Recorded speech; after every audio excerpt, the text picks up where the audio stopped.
سڵاتان لێبێ بەڕێزان لەناو کولتوری کوردی و میلەتی خۆمانە یەکێک لەو شتانەی کە هەتا ئێستەیش جێگەی شانازیمانە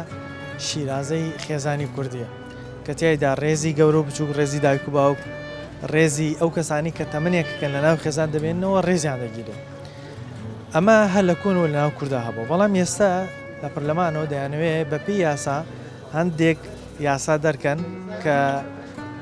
ڕەنگە ڕوبەڕووبوونەوە یاخود جۆرێک لە تێکدانی شیرازە لە خێزانی کووردا دروست بکات من دەمەوێت لەسەر یاسای خێزانەوە توندوتیژی خێزانی لەگەڵ بەشێک لە هاوڵاتیان قسە بکەم بزانم ئەوان ڕایان چێ لەسەر یاساکە و تا چەند ئەم یاسایی کە لە پەرلەمانەوە قسەی لەسەرکرێ کێشە و گرفت بۆ خێزانەکان دروستەکە ئایا پەرلەمان کێشە و گرفتی خەڵک کەمە تاوەکو بێت دەست بۆ خێزانی کوردی بەرێت یاخود دەبێت کێشەی تر و معاناتی تری خەڵکێ دەست بۆوانە بەرەو چارەسەر بۆ ئەوانە بدۆزرێتەوە لەگەڵ مابن من بەشێک لە هاوڵاتیان وەرەگرم ئێوەش بینەری قسەکان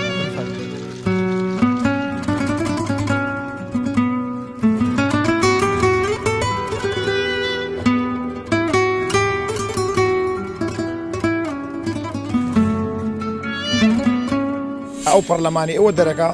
دۆستی ئەخلاقیەت و بەهاژوانەکانی میلەتی کورد نییە هاانی مناڵ دژی دایک و باوکی و ئەخلاقی کۆمەڵایەتی بۆسێ یاسایەکی چاک نییە جا من کەم تووڕە بم لە مناڵەکەم و چێشکاتم لێ بکە ئەمە کەی قانونە بەڵکوم ئەو تووڕەبوونە من لەسەر مەسلحەتی مناڵەکە دێ خۆی پەرلەمان ئەبێ چارەسەری ئەو شتانە بکە کە خەڵک کێشەی هەبێ حەلی بکە نەک تۆ شتێ بکە کە کێشە بۆ دروست بکە کابرا لە ئەوروپا چۆن ئازادە بەتەمای ئێرە شوک ئەوروپای لێوێ بەڵام کوردستان و ئەوروپا زۆری فەرقە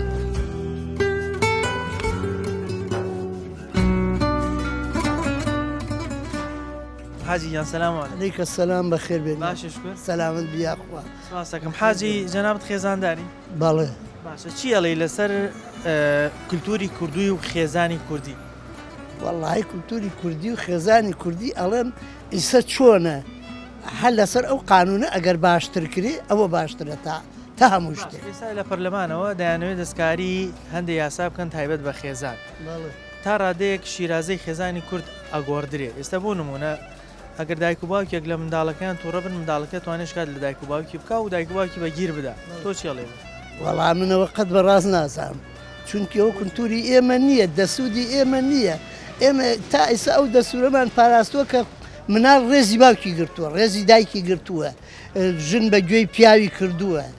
پیا بە گوێی ژنی کردووە تەفاوم بووە لە بین هەردووکی هەردوو لاغا بەڵام ئەمەکە ئێوە ئەڵێن یعنی ئەوە وا ئەبێ مناڵ ئەسڵن ڕێز بۆ پیاودانەنێ بە قسەی خۆی کە ژن هەر عینی حساب بە قسەی خۆی کە جا من کەم تووڕە بم لە مناڵەکەم و چێشکاتم لێ بکە ئەمە کەی قانونە بەڵکوم ئەو تووڕەبوونە من لەسەر مەسلحەتی مناڵەکە دێ ئەمان تۆ ئێستا ئەگەر سیر بکەین ئەین زۆر جا شتانە ڕۆدا لە خێزانی خۆمانە دایک و باوک مناڵێک ئەوێ ئیشێک بکە ئەزانە نەمیشە کێشەی تایە بۆی زەرری لەکە ڕێگری لەکە یعنی ئێستا ئەم یاسایەکەی هێنن حکوومەت دڵسۆسترە بۆ لە دایک و باوک بۆ مناڵەکە نەوەڵا دایک و باوک لە هەموو کەس دڵسۆزترە نەوەڵا ئەوە هەر ئەسڵن لە ناو ئیشی کوردایەتی و ئیسلامەتیان نییە مناڵێک بە گوێی خۆی هەڵس و کەوتکا و بە گوێی خۆی بڕوا و گوێ بە گوێی دایک و باوکی نەکا و قسە بە گوێی دایک و باوکی نەکا ئەوە جارە من خۆم هەر تەحاملم نییە لەوانەیە مناڵەکە هەر دەرکەوت کەواتە ئەم شتە لەگەڵ کولتوری ئێمە ناگونجێت ئەی پەرلەمان بۆ دەستی بردۆ بۆ ئەمە پەرلەمان نیشی ئەمەیە جا با بە پەرلەمان شتی زۆر شتی تر هەیە زۆر لەوە پێویسترە ئەی ئەو بۆ حەل ناکەن شتەیە زۆر لەوە پێویسترە ئەوە حەلکردنەوە باشترە و ئەمە کەی بابە ئێمە لە سەر دەستوری خۆمان بڕۆین ڕێک و پێک و پیا و قەدری خێزانی بزانێ و خێزانی قەدری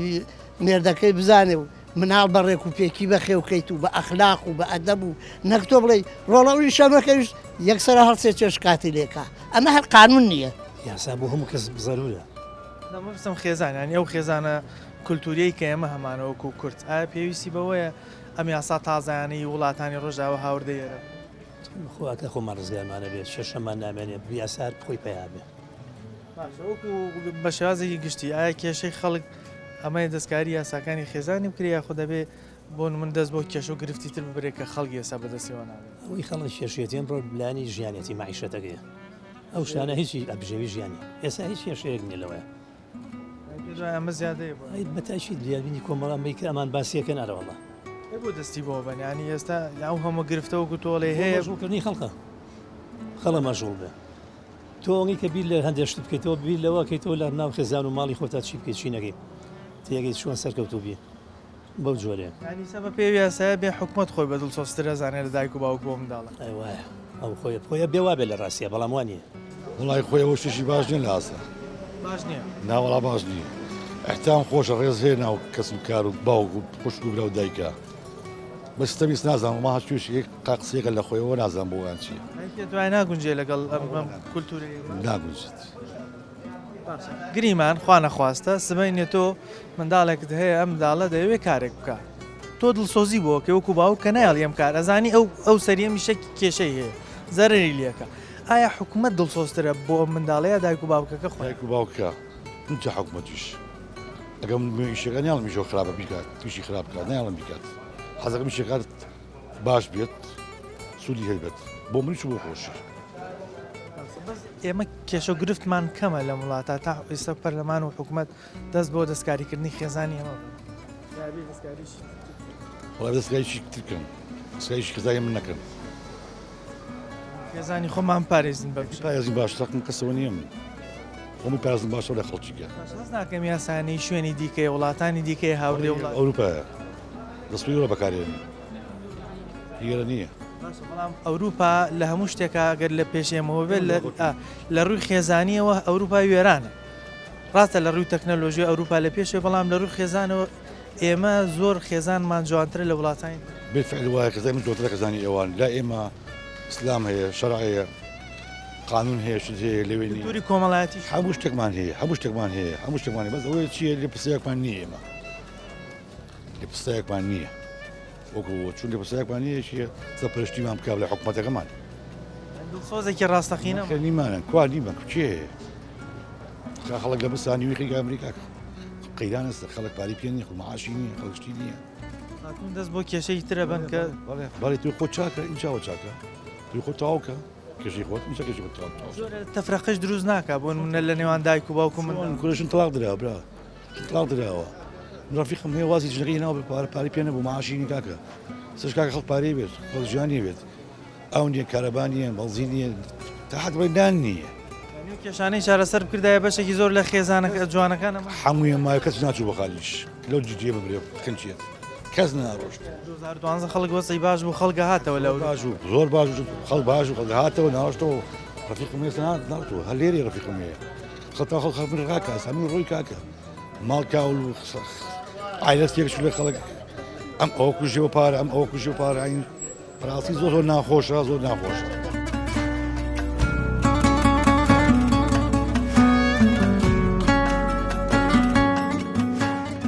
من مسلمانی یعنی ئەوەی کە شەرع دایناوە تۆ ببێ ئەوە پێڕەوی خێزانەکەت پێوانە سیستەمی خێزانی بۆ دیاری کرد ئەم بەدەر لەمە ئەسڵن پێشەوانی دینە وەسێتەوە وانە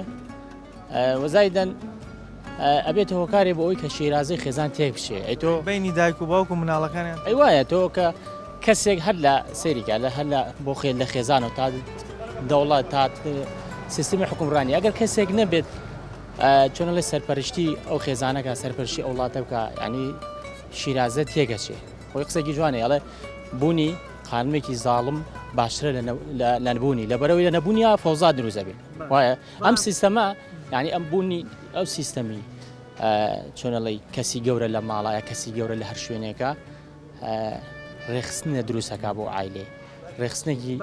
ئەم یاسایە هاوردەکردنی هی وڵاتانی دیکە نییە ئەهێنن بۆیان بە تەشید وایە چکە تۆ لە دەرەوەی عرف و عادەتی کوردی بێ و لە دەرەوەی سیستەمی ئەو سیستەمێک کە دین دایناوە چکە من لە سانەوە چەندمان مسلمانی نانی تۆ ئەگەر حسایە بکرێت ێکاواتە لە دەرەوەی ئێرە ئەگی شوێ گەل بۆ منە مسلمانەکانی جوانیش کە دینێکی دیکەیانێ هەر لە کولتوری کوردیا خێزان پیرۆزە لەلایەن خێزانیان پاراستۆ بۆ نمونە ئێزیدێ بۆ نمونە مەسیحی ئەمانش خێزانیان هەیە بەس کولتورەکە ئێمە هەر ڕێگە بەمە نادا ئەم گرفتانە لێمان منداڵ و دایک و باوکە نابەتەیشی ڕێگە نان چکە زانی چۆن ساز من بەڕای من ینی پەرلەمان و ئەوەی کە هەیە لێرە یاسادانان تەنها منە مهمەی ئێرە لە وڵاتانی خۆمە بە تایبەتی لای خۆمان ئەوەیە دانانی قانونێکە چۆن لەی سەرچاوی سەرەکی یەکەم شت دژی دین بێ بەڕای من وایە سەیریکە قانیش بۆکە ئەو قانونانی کە دایان ناوە ئەو قانونانی کە دایان ناوە لە بەرژەوەندی خەڵکە سەرکی ئیشی پێ ناکرێت پەرلەمانی کێوان پەرلەمان خۆی یان نایەتە دەنگ لە سەرما بەس ئەوی لە مەسلحەتی خەڵک بێ ئەوی لە بەرژەوەندی چۆنەڵی عرف و عادەتی کوردی بێت ئەوەی کە لە بەرژەوەندی خەڵک بێ جێبەجێ ناکرێت قسەش ناکەن بەس ئەو فەرموو بەیانی ئەو یاسایەدا نەبزانە چۆن جێبەجێیەکە باشە ئەمە خەڵک کێش و گرفتی کەمە هەتاوەکو بۆ نمونە بێن دەست بۆمانە برن یاخود کێش و گرفتی ترمانەیە خێزانی ئەمە بەدە خەڵکی ئەمە بەدەست شتی دیکەەوە ناڵ ڕاست ئارە وڵات جا بەسەر بەدەست چۆ ناناڵێنی یعنی بەدەست چی ینی چ شتێکمانەیە کێشەمان نەبێت یایە چ شتێکمانەیە ئەین لە خزمەت گوزاریەوە ئەڵی لە سیستمی حکومڕانیەوە ئەڵی لە مەسائلی کۆمەڵاتیەوەتە کۆمەڵاتی تۆزێکمانەوەتەوە ئەوەی تر شیرازی تێگەێت ڕاست ئەنی تۆ ئێسەوای لە هاتووە ینی ڕۆژانە بیسی عیدنەک هەر بە ئاشکرا وای لە هاتوڵێ کۆمەڵە شتە بیسی ینی چۆنە لە سەرسپیەکە مەسایلی احترامەڵی خێزان نازم گۆڕینەوە ینی کۆمەڵ ئانێ لە مەخراپتر بێ ینی ئەهانێ لە مەخراپتر بێ وڵای خێزانی کوردی هەتا حدێک باشترە لە وڵاتانی دەرەوە وەکو بڵێ لە ڕووی دابوونەریت و ئەو شتانەوە زۆر الحەمدوللا باشترە هەتا وەکو وڵاتانی ئەوروپی و ئەوانە ئێستا لە پەرلەمان و دایانەوە بە یاسا هەندێک یاسا لە پەرلەمان و دەرکەن دەربارەی خێزانی کورد یەکێک لەوانە باوکێک گەگە ڕێگری لە منداڵەکەی بکە بە تۆنددوجی ناوە برێ بۆی کارێک بکە ئەو کاتە منداڵات توانێت شکات لە باوکی یان دایکی بکات ئەمە تا چەند گرفت بۆ خێزان و شیرازە خێزان دروست وڵا تا زۆر دروستێکا لەبەرەوە ئەگەر بۆن من ئەو باوکە ڕێگری نەبێت لە هەنێشت لە مناڵەکەی لێپێچینەوەی لەگەڵ نەکات لەسەر ئەو شتانی ئەیکا لە ژیانە ئەویش بە پەروەردەیەکی باش ناڕوا بەڕێوە مناڵ لەو تەمەنە عەقڵی بە هەندێک باش و خراپی خۆی هەتاوەکو تۆزە نەچێتە تەمەنێکەوە عەقڵی کامل نابێ هەروەڵا ئەمانە چۆنەڵێک گرفتە نێوان یان ڕەخەبەراتی نێوان دایک و منداڵ باوک و منداڵەکە دروستە گرفتێکی زۆر دروستەکە ئەیتر کابرا بۆن منە ناتوانێت تەمی مناڵەکەشی کالەوە چ بڵێچم شکاتە لێەکە ئیتر ئەویش چی بکاتە سەڵاتی لە هەڵوەشانەوەی خێزان دروستە زۆر زۆر کێشەیە بۆ خێزان ئەمە هاوردەکردنی یاسای وڵاتانی تر نییە بۆ ئێمە لە کاتێکا گرفتی ترمان زۆر زۆرە بێنەمانە حەق زۆر زۆر چۆن بڵێ ئەم سیستەمە کە بەتەمان داینێن هەر ڕێک وەکو وڵاتانی تر وایە کابرا لە ئەوروپا چۆن ئازادە بەتەمای ئێرە شوکە ئەوروپای لێوێ بەڵام کوردستان و ئەوروپا زۆری فەرقە تەمان کولتورمان جیاوازە دینمان جیاوازە لە زۆر شتا جیاواز هەموو شتێکمان جیاوازە کابرا لێوە مسلمان نییە ئێمە لێرە مسلمانین ینی ناتوانانی هەنێشتی ئەوێ بێنی بۆ ئێرە لەسەر مسلمانێک تەطبیقیکەی ناتوانانی بەڕاستی ئێمە کێش و گرفت زۆرە لە کۆمەلگامانە ینی خەڵکێکمانەیە ئەناڵێنێ بەدەست فەقیریەوە خەڵکێکمانەیە ناڵێن بەدەست نەبوونی جادەی پێویستەوە نەبوونی بنزینەوە نەبوونی کارەباوە ئەم گرفتانە شاینەوەی قسەی لەسەر بکرێت یاخود دەستکاریکردنی خێزان با کابرا بێت جادە و بانەکەمان بۆ چاکایان بێت چوار خوێندنگەی باش بکاتەوە وانە نەک بچێ خەسخانەیەک دانێ پارە لە خەڵک بستەنێ ئەی چۆن بەرپرسێ بێت خەسخانەیە بکاتەوە وانە تاان زۆر شت هەیە لەمانە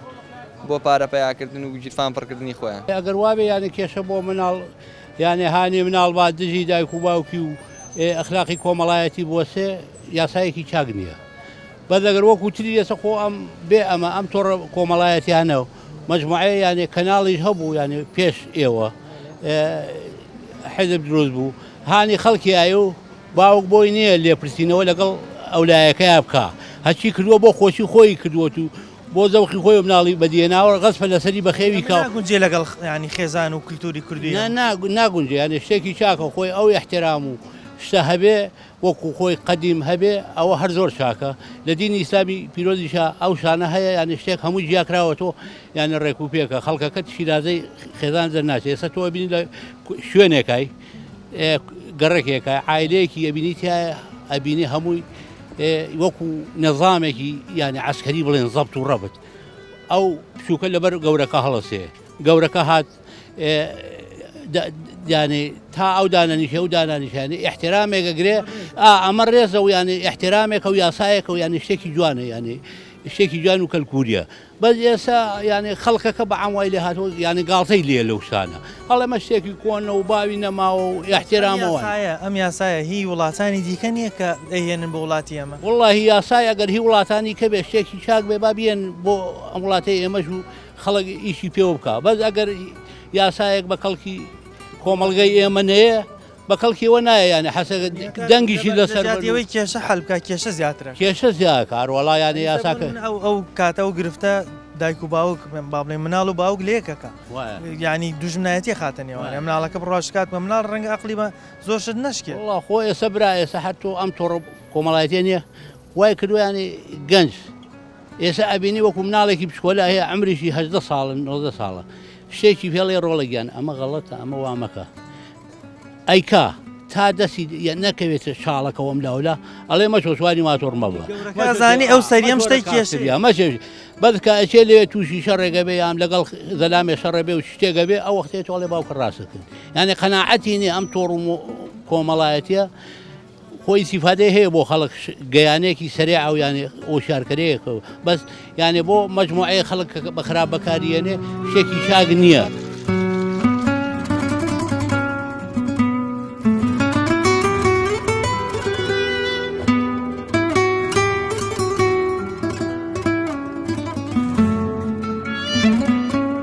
ئەو پەرلەمانی ئەوە دەرەکە دۆستی ئەخلاقیەت و بەهاژوانەکانی میلەتی کورد نییە هاانی مناڵبا دژی دایک و باوکی و ئەخلاقی کۆمەڵایەتی بۆسێ یاسایەکی چاک نییە جا منکەم تووڕە بم لە مناڵەکەم و چێشکاتم لێ بکە ئەمە کەی قانونە بەڵکوم ئەو تووڕەبوونە من لەسەر مەسلحەتی مناڵەکە دێ خۆی پەرلەمان ئەبێ چارەسەری ئەو شتانە بکە کە خەڵک کێشەی هەبێ حەلی بکە نەک تۆ شتێ بکە کە کێشە بۆ دروست بکە کابرا لە ئەوروپا چۆن ئازادە بە تەمای ئێرە شوک ئەوروپای لێوێ بەڵام کوردستان و ئەوروپا زۆری فەرقە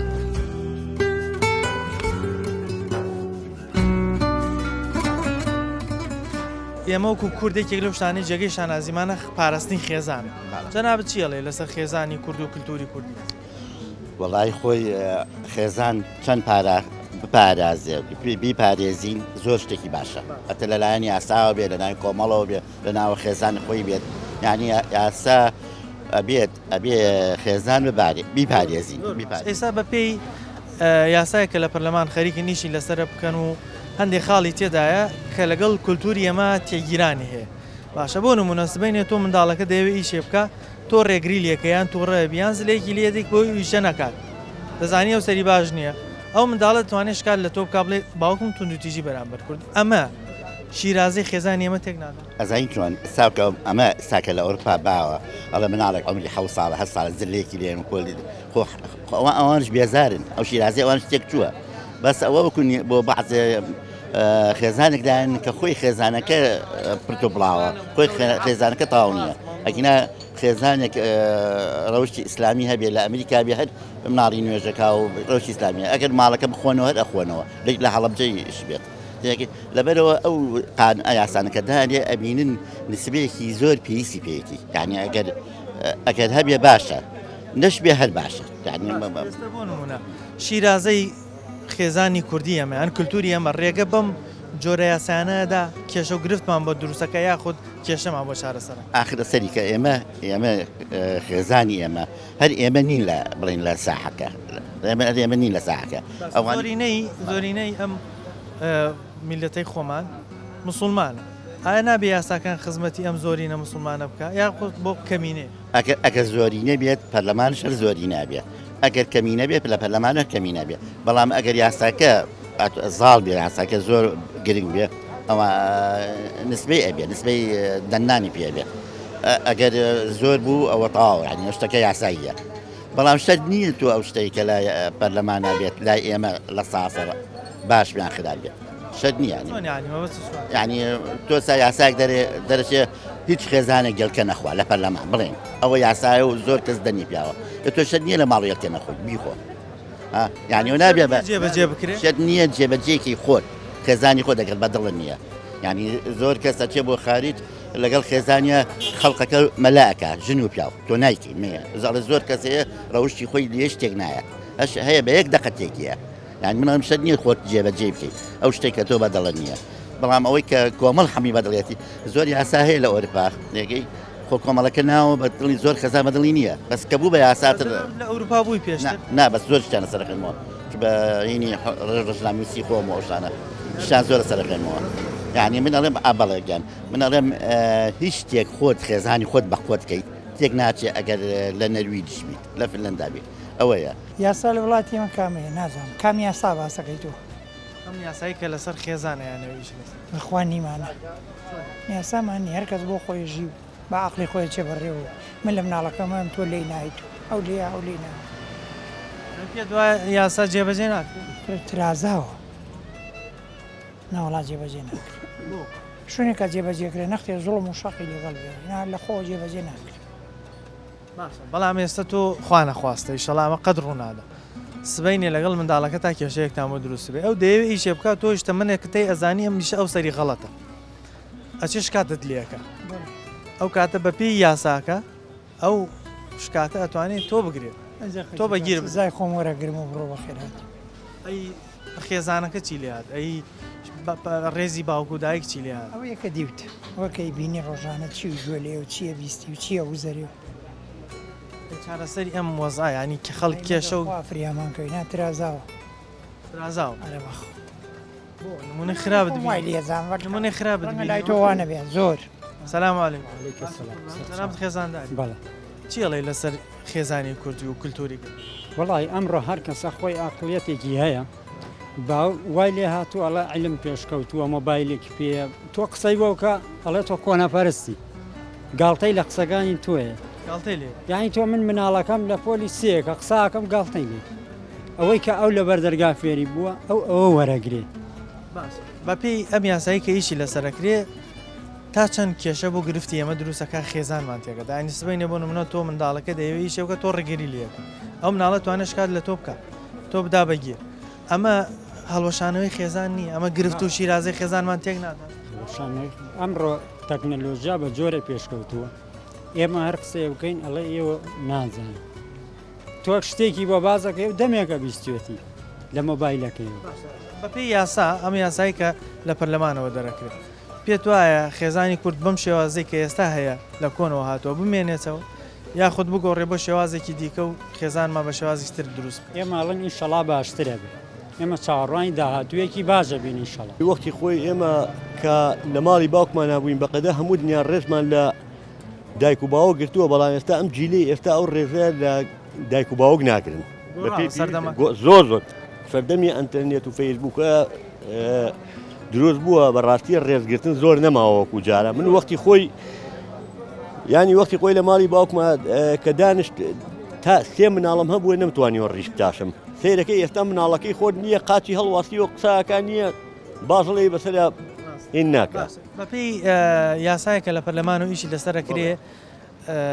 هەندێک خاڵ هەیە کە تایدا ڕەنگە لەگەڵ کولتور و خێزانی کوردانە گونجانی بۆ نمونەیەکێک لەوانە تۆکو باوکێک سبەینێ ڕێگری لە منداڵەکەت بکەیت یاخود زلەیەکی لێ بدە یاخود لێی تووڕە بێ و منداڵات توانێت شکات لە تۆ بکە تۆ بدا بگیر ئەم جۆرە یاسایانە تا چەند گرفت بۆ خێزان و هەڵبەشانەوە خێزانی ئێمە طبعا ئەم جۆرە یاسایانە گرفت زۆر بۆ ئەم کۆمەلگایە دروستەکە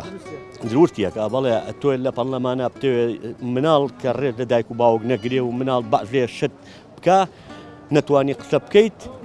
نابێت ئێمە وەختی خۆی نەمانتوانی و هیچ شتێ بکەین کە دایک و باوکمان بەرامبەرمان ئەونا ینی قسەی کردووە بەرامبەرمان نەمانتوانی قسە بکەین ئێستا قسەیەکەی بەرامبەرە گەشکاتی لێ بکە ناتوانین نەسیحەتی بکەین ناتوانی ڕێگری با لێشتی لێ بکەیت دایک و باوک گەورن تەمەێکیان هەیە ئەزانن ئەو سەری ئەمیشە غەڵەتە ئەگەر مناڵەکە بیکە ئەی غەڵەتە باشە کەواتە دایک و باوک دڵسۆزیەکەن بۆ مناڵ بەڵام ئایا حکوومەت لە دایک و باوک دڵسۆزرە کە دێ ئێستا بە پێی یاسا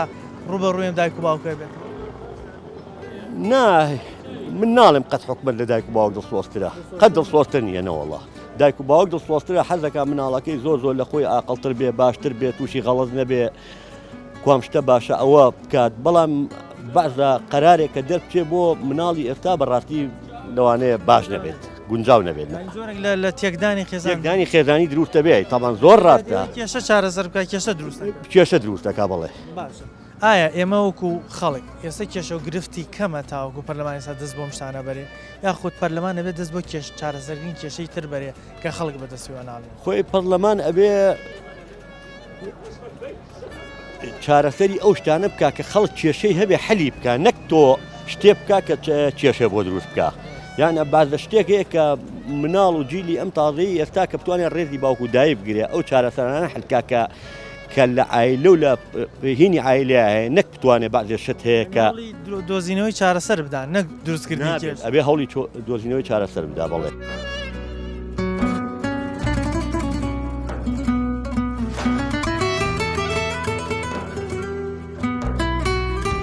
سڵاو لێ سڵاو لە قوربان. جەنابستەکەم ژیە خێزانداری جەناب بەڵێ الحەمد چەند ئەلحەمدولیلا چەند منداڵ هەیە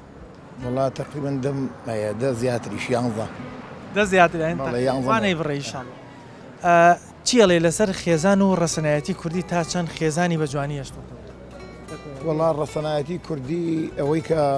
ئێمە تیامان گوزەر کردووە ئەم تەمەنەمان تێپەڕانووە یەکێک لە نیشانە جوانەکانی میلەتی کورد ئەوەی ڕێزی دایک و باوکێگرێ ڕێزی چواردەورێگە حرمەت بۆ چواردەورەکەی دانێ ڕێزی گەورە بچووکەیە حتا لە شەرعی ئیسلامی شایە فەرمێوە لە ئێمە نییە کە ڕێزی گەورە ناگرێوش دۆست و خۆشەویستیە بەنێ حرمەت بە بچووک دانانێ وەکو کوردەواری حرمەت و ڕێز تەنها لە ناو کەسانایە کە ڕێزی دایک و باوکێ ڕێزی دایک و باوک نەگری عنی هیچ بۆ خەڵک چی هیچ خێزان لە کۆمەلگەی ئێمەیە هەتا ئێستا بە جوانی هات بەڵێ الحەمدولله بەڵام ئێستا لە پەرلەمانەوە دەیانوێت هەندێک یاسا دەربارەی خێزان دەرکەن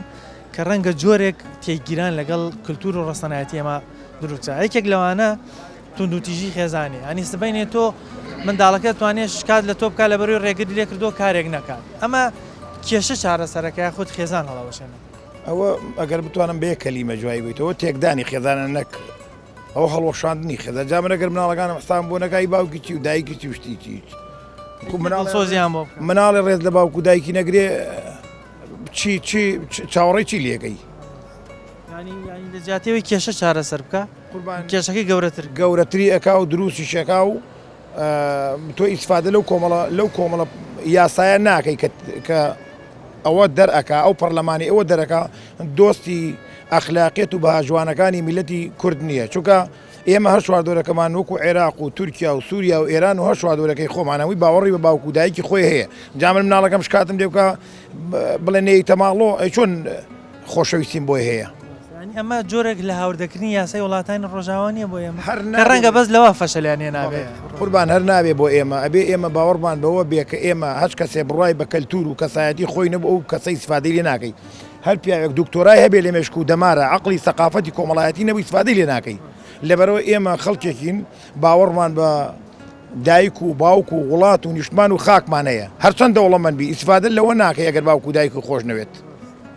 بەرەکەتی ماڵ بە دایک و باوک و ڕێزی گەورە بەڵێ یەکێک لەوانەی کە بەرەکەت ئەخاتە ماڵ حرمەتدانانە بۆ باوک و دایک ئەگەر تۆ نەوێری قسێ بە مناڵە بێ ئایا ئامۆژگاریانچی من نەتوان ئامۆژگاری مناڵەکانم بکەم ئیتر باوکی چی یعنی هیچ خۆستترین کەس بۆ منداڵ دایک و باوکن منڵێم هیچ کەسێک لەسەر ئەردی خوا نییە بەقەدر مناڵ خۆشەویست باوک و دایکش بووی ئامۆژگاری مناڵەکانێکا لەبەرەوەی بە هەڵا نەڕۆن و گەورە بن و خۆشیان بێت سپاس بۆ جەنابیشتان مناڵێ بگوێی باوکی نەگارێ دوای ئەوەش بگوێی نەک ئەوە گرفتە خۆی زۆر گرفتەوە باشە بەڵام ئێمەوەکو کورد تا چەند خۆمان خێزانمان جوانە تا چەند شیرازی خێزانمان پاراست لە ئینسانی کورد زۆر شیرازەی جوانە جوانتر هەر نییە لە دنیا ئەوە ئەگەر قەومی تری بینی بێ شیرازەی خێزان لە ناو کوردەواییە زۆر جوانە چونکە ژنی شتی غەڵەت قوبوڵ ناکە تێگەی زۆر بە دەگمەن قوبوڵ کراوە لایەوە ئێستا بۆ نمونە یەکێک لەو شتانی کە لە کولتوری ئێمە هەیە هەمیشە مناڵ ڕێزێکی تایبەتی بۆ دایک و باوکی داناوە ڕێزی گەورە و بچووکی وایە بەڵام بە پێی یاساکە ئێستا ئەو منداڵە توانێت ڕوبەڕووی دایکی یان باوکی یان یەکێک بێتەوە کە دڵسۆزی بوو من دیومە باوکیاوەتە بەشە هەیە چۆن نییە وەڵا هەیە بە ئەدەبەکەەوە گەڕێتەوە بۆ دایکی پشتی هەز مناڵیگر خراپ دەرەجێ ئەگەر توانیت ئەدەبێکی باشی بدا و کاتە شانازیە بۆ دایکە ئای چۆن بەڵام دایکەکە جاری وا هەیە پشتی کوڕەکەگرێت کوڕەکە باوکیاتە بەرشەق ئەو یاسا خێزانی کە لە پەرلەمانەوە دەرەجێت تا چەند گرفت بۆ ئێمە دروستە وەڵا گرفت زۆر گەورە بۆ ئێمە دروستەکە دوای مناڵ جوابمان ناتەوە حیامانە بە پێی بڵێم ڕۆیشتە بەرەوە ماڵەوە ناچم ئەقیڕێن بەسەرتە جا لەبەرەوە ئینسان خۆی توش مشکلێنەکە هیچ لەگەڵ مناڵەکە ناڵەیەویش خراپ گەورەوە بێ ئێستا و کاتە پەرلەمان لە جیاتوی بێ کێشەیە چارەسەر بکە کێشەکەی گەورەتر کرد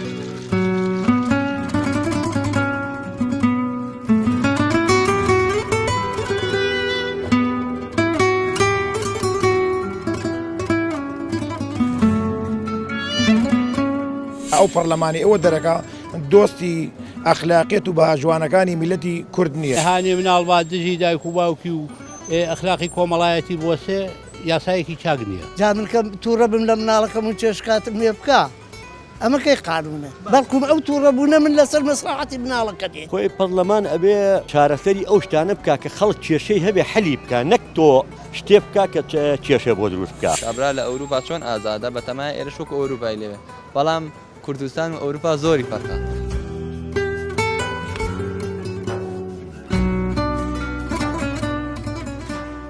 بەڕێزان ئەوەی کە بینیتان ڕاوسەرنجی هاوڵاتیان و لەسەر یاسای تۆندوتیژی خێزانی کە ئێستا لە پەرلەمان باسەکرێت. هاوڵاتیان قسەیان لەسەرەوە کرد کە ئێمە وەکو کورد و کۆڕەسەنایەتی کوردی هەتا ئێستایش یەکێک لەو شانەی کە جێگەی سانازیمانە پاراستنی خێزانە، ڕێزی گەورە و بچووک و دایک و باوک و ڕێزی نێوان هاوسەرەکانە. ئەمەی کە ناوی لێدەنێ یاسای تۆندوتیژی خێزانی لەبەرەوەی کۆمەڵی خاڵی تایە لەگەڵ کولتور و ڕەسەنایەتی و دین و ژینی ئەمان ناگونجێ لە جیاتەوەی کێشەکانی خێزان چارەسەر بکە کێشەکان گەورەترەکە. ینی بۆ نمونە ئێستا منداڵێک کاتێک ئێوە ئیشێ بکە هەرزەکارە دەوێت ئیشێ بکە دایکەکە یاخود باوکەکە ڕێگری لێ دەکات ناوێت ئەو کارە بکات بۆی زەرە نەکات ئەم منداڵە دەچێت بەپێی یاسا توانێت دایکیان باوکی بدا بەگیر ئەمە گرفت دروستەکە ڕقەبەرایەتێکی گەورە لێوان دایک و باوکە منداڵەکە دروستەکات کە ڕەنگە کێشەکە ئەوەندە گەورە بێ ئەم خێزانە هەڵوەشێتەوە شیرازەیم خێزانە تێک بدە یاخود دوو هاوسەر لە جیاتەوەی کێشیان چارەسەر بێ کێشەکانیان گەورەترە بکات و بگاتە حەدی جیابوونەوە. بۆیە داوایان نەکرد پەرلەمان زۆر کێشە و گرفتی تر هەیە با دەست بۆوانە بەرێ چارەسەری بکە.